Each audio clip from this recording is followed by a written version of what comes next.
Hi Alan, great to see you as always up at the range on Tuesday. Great session and really things to work on, not that massive at this stage. You're hitting some lovely shots down the range today, and as always, hand path. I know I keep going on about it, but the hands do creep up.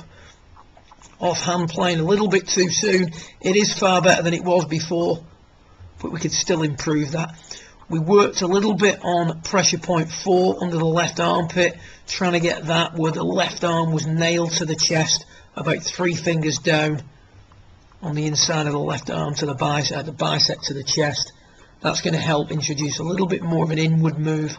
That's all that's lacking. It just needs a little bit more inward movement. And then we started looking at other ways that we could improve on that. Now we take a little look here down the line, close up in regards to your legs. Your hips don't really turn a great deal from P1 to P2. The right leg starts to straighten, but then as we go from P2 to P3 and 4, it starts to flex again.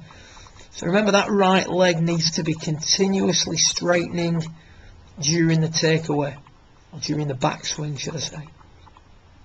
See there, that left knee or that right knee just starts to flex again as you get to the top of the backswing, and you can see as a result the hips sort of level out, and that's your way of, if we watch it here from down the line, trying to get the hands deep enough.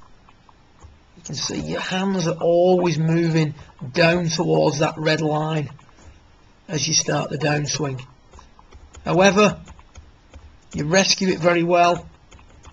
You keep the body moving through impact, so you don't hit out at the golf ball excessively.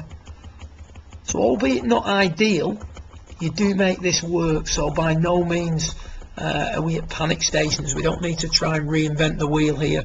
We just need to try, should I say, to get that hip action, that leg action a little bit more in tune with what we're trying to do with the hands. So as the right knee straightens for longer and the hips turn earlier, the hand path will be brought in for longer. So just a different way of trying to get those hands, that ongoing battle we've got, trying to get those hands to work in more from P1 to P2.5. But as I said, you make it work well. The other thing I'd like you to work on is trying to improve P6 a little bit.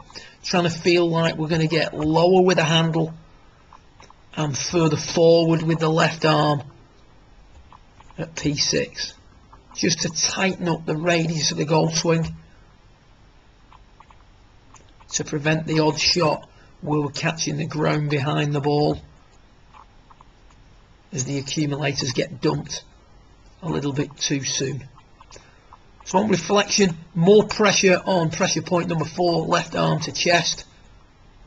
A little bit more life in the hips and the right knee during the backswing, helping the hands work in more. And then tighten up that P6 position, trying to feel that you're lower and further forward than you would normally be, which in return will help with the amount of shaft lean you have at impact. Great work. I look forward to working with you again in a month or so's time. Well done.